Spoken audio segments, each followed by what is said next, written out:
¿Qué tal, amigos? ¿Cómo están ustedes? Espero que muy bien. Gracias por este reencuentro, gracias por hacerlo posible. Muchas cosas han sucedido intensamente, ha sido el transcurrir del tiempo esta semana, estos días. Es como que se agolpan las cosas. Ustedes saben que a mí me encanta pensar sobre el tiempo, el devenir y todas estas historias, como quién le da cuerda al tiempo y a la historia, en fin. Pero lo cierto es que tenemos sobre la mesa algunos temas interesantes. Vamos a tener un debate sobre marihuana al final del programa, o sea, segundo, tercer y cuarto bloque. Y en este bloque queríamos empezar con el diputado de Vamos Uruguay, Germán Cardoso, para hablar sobre la entrada al Mercosur de Venezuela, la situación en Paraguay, el debate muy rico que se ha dado estos días, al cual se le ha superpuesto el tema de Pluna. Y algunos hablan por ahí de que han inventado la liquidación de Pluna para que algunos se olviden de la situación de Paraguay. Le doy la bienvenida, esto es una ironía muy fuerte, pero anda por ahí. Bienvenido. Un gusto estar aquí, como siempre, y dispuesto a conversar de todos los temas que planteas siempre, que generan riqueza para el debate y sobre todo para que la gente pueda formar opinión. Y tener todas las opiniones, de eso se trata, ¿no? Porque las unanimidades no existen y porque la diversidad es lo que hace la riqueza de este país. Y eso es la democracia. Y esa es la democracia. Pluna, un breve Bueno, por estas comentario. Horas, nosotros lo que tenemos es la información que hemos charlado telefónicamente con el doctor Bordaberry, que es quien se ha reunido con los ministros de Transporte y de Economía. El Partido Colorado está analizando la situación con técnicos especializados en la materia, quienes aconsejen si la propuesta del gobierno es la más viable, si aconsejan hacer alguna contrapropuesta. Porque mañana, lunes, urgentemente entraría ese proyecto desde el Poder Ejecutivo que habría que, sí o sí, parece que hay una urgencia muy especial en que se apruebe. El Partido Colorado mañana lunes, a través de su Comité Ejecutivo Nacional, seguramente va a estar fijando posición sobre el tema que ya te adelanto sin saber definitivamente cuál es el proceso que se aconseja seguir.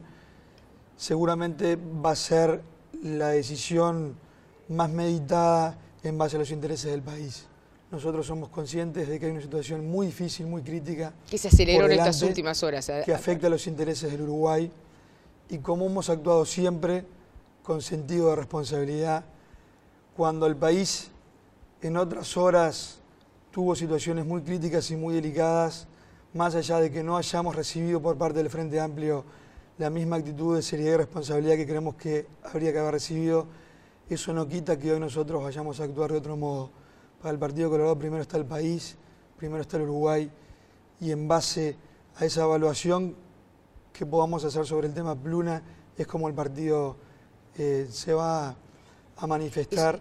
Es un tema que viene también de la historia, ¿no? Y si viene encadenando con Pluna Bari, con Pluna Pluna, con Pluna Ente Autónomo, y es un tema que seguramente va a ser muy rico a partir de mañana saber más detalles y saber las posturas sin duda que sí, del Partido Colorado, del Partido Nacional y la postura del Frente Amplio, que hace el llamado a los líderes de los partidos para conversar sobre el particular. Yo lo quiero llevar porque los minutos no es nada original, pero lo decíamos al principio, vio la cantidad de cosas que pasaron esta semana.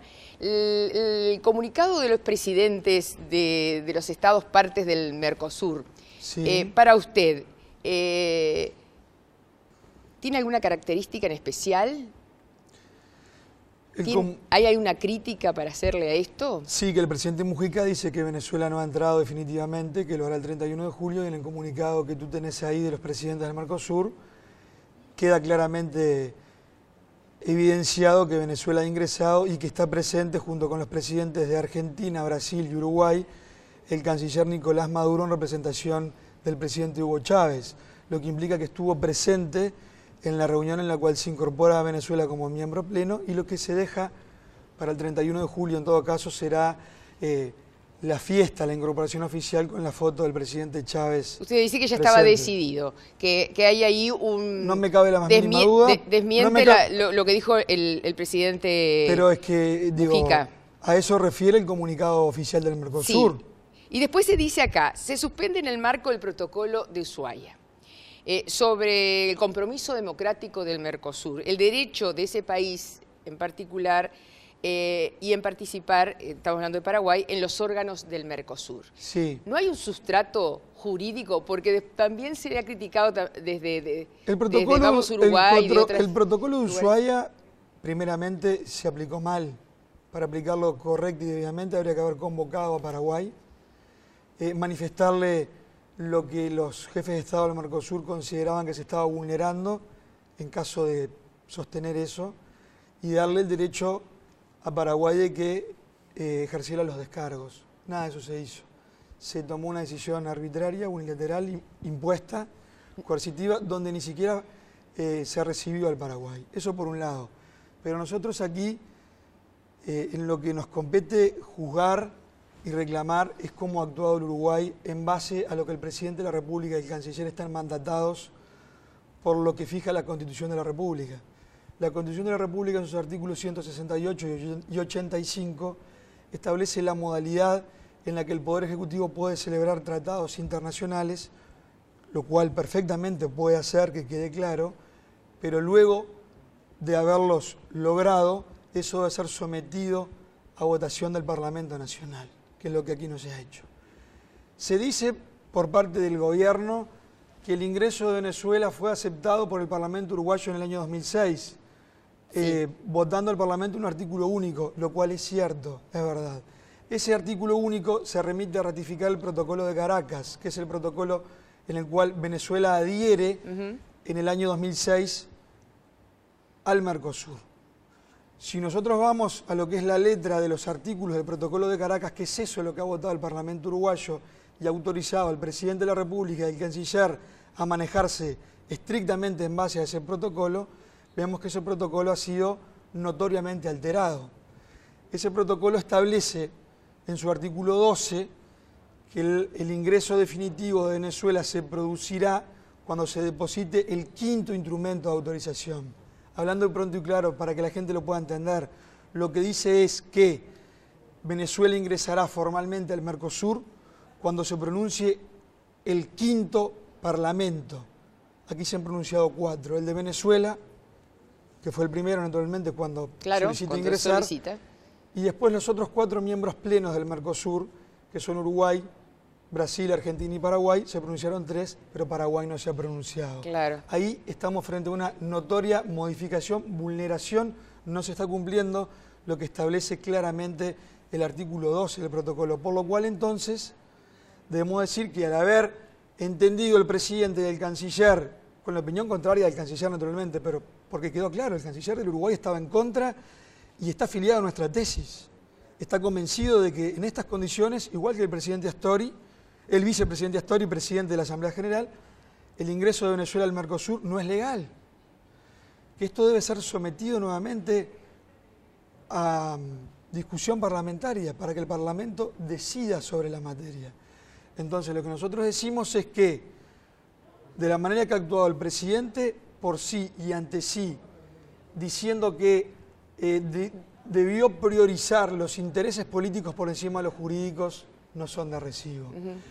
Lo que es legal es legal y lo que no es legal no es legal. Que los intereses jurídicos deben estar al servicio de los políticos. Mire, el presidente debe actuar conforme a lo que mandata la Constitución de la República y debe de actuar en este caso concreto, porque está establecido en la Constitución, debe actuar dentro de las competencias que le ha fijado el Parlamento Nacional del Uruguay, el Poder Legislativo. Y el Poder Legislativo lo mandató al presidente y al canciller a actuar dentro de un marco que hoy no se está actuando, que se ha visto alterado. Y por lo tanto, para que ese acuerdo que el presidente de la República ha alcanzado con los otros mandatarios, al cual a nosotros no nos parece que ha sido el mejor, pero en todo caso, para que ese acuerdo tenga efectos jurídicos en el Uruguay y el Uruguay esté jurídicamente sometido a cumplirlo, debe ser ratificado por el Parlamento Nacional. De otra manera, no tiene ni alcances ni efectos jurídicos en el Uruguay. ¿Qué les preocupa más? el golpe institucional de Lugo, la situación del pueblo paraguayo o la entrada de Venezuela? Yo creo que no, al Mercosur. hablar de golpe es muy grave cuando no ha habido ningún golpe en el Paraguay. Usted ha leído Wikileaks, sí, ¿no? Sí, yo he leído todo. Y he leído desde la el Constitución 2009, del Paraguay. sí. Me parece que... Está anunciando, solamente para que terminar la información para la gente que no lo ha leído, tenía la información de que iba a haber un golpe. Bueno, mire, futurología en esto hay un montón de gente que hace. Lo que sí está claro es que aquí, tan legítimamente electo y el mismo día por voto popular como el presidente Lugo, fueron electos los senadores y diputados del Paraguay, por la misma ciudadanía, el mismo día en el mismo acto. 77 de 78 diputados acusaron al presidente Lugo al amparo de un artículo establecido en la Constitución de la República del Paraguay. 77 de 78. Acusan y eso va al Senado. El Senado paraguayo, por 39 votos en 44, hace lugar al juicio político y hace lugar a separar del cargo al presidente Lugo. Yo creo que valoraciones se pueden hacer muchísimas. Lo que aquí no está en discusión es que se haya actuado fuera del marco legal vigente en el Paraguay. Lo que aquí debe quedar claro es que en el Paraguay hay vida institucional plena y vigente. Existe en pleno funcionamiento el Poder Judicial, el Poder Legislativo y el Poder Ejecutivo. Hay libertad de prensa, libertad de expresión. No han habido muertes, no ha habido derramamiento de sangre. Quien hoy ejerce la presidencia de la República en el Paraguay no es un ajeno, no es un tercero, no es alguien que lo entraron por la ventana. Es quien era hasta antes que el Senado encuentre culpable por mal ejercicio de sus funciones al presidente Lugo, es quien era el vicepresidente de la República, electo por voto popular, perteneciente al partido con el cual el presidente Lugo había acordado para ganar la presidencia de la República. Por lo cual... Sí. Por lo cual, es bastante difícil de entender que Lugo solamente es el responsable y no el ejecutivo, bastante difícil, ¿verdad? De entender también y querer dejar deslizar la tesis de que hubo una confabulación y que el presidente Lugo tenía un diputado en 78 que lo respaldaba, tal vez y 4 senadores tal vez coincidamos en 45. En que Lugo no supo hacer ningún tipo de alianzas políticas, pero... No, la supo hacer para llegar al poder, sin duda que la supo recomiendo, hacer. Tal vez fue también usado. Porque llegó con el Partido Liberal. Claro. Pero digo, en todo caso, eso le corresponde juzgar a los paraguayos. Sí. Y le corresponde yo quiero recomendar, a la Suprema Corte de Justicia del Paraguay. ¿La entrevista de Filisola la leyó usted? No, esa no la la leí. Diaria. ¿Sabe cuántos desalojos habían hecho de campesinos ocupantes de tierra antes de este último donde hubo muertes? 100, sin ningún herido. Entonces, simplemente a mí me llama la atención... Hay que seguir investigando, seguramente con el correr de los días. Mire, va a haber noticias sobre Pluna y vamos a saber mucho más.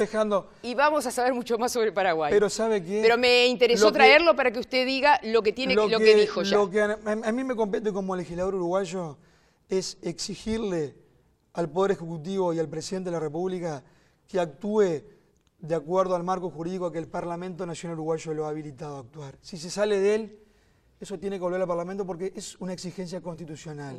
Y entonces, a la hora de juzgar en el acierto o en el error, coincidiendo o discrepando por parte nuestra, ¿no? Pero a la hora de juzgar a otros estados y a otros presidentes si han actuado o no dentro del derecho, lo primero que debemos hacer es por empezar a actuar dentro del derecho en casa, aquí. Y es lo que no ha hecho el presidente uruguayo, por lo menos hasta el momento. Ojalá, para tranquilidad de todos los uruguayos y para respetar el Estado de Derecho, el presidente de la República envía al Parlamento para que sea sometido a estudio, discusión y votación el nuevo acuerdo que ha alcanzado a nivel del Mercosur en la Cumbre de Mendoza. Yo le agradezco muchísimo, Cardoso, y ojalá podamos seguir viviendo en democracia para que podamos escucharnos, porque hubo momentos en que tampoco podíamos escucharnos. Sin lugar a dudas. Por lo tanto, sigamos haciendo cada uno sus deberes lo mejor posible. Usted desde su lugar, que lo hace muy bien, y nosotros modestamente para que esto sea posible. Porque mire que cuando se pierde la democracia, se pierde todo. No tengo la más mínima duda, estoy absolutamente de acuerdo contigo. Gracias, Carlos. Viene el debate sobre marihuana, 3 entrevistados, 3 posturas diferentes, bien interesante, un tema que se está instalando y se debe también debatir. Ya venimos.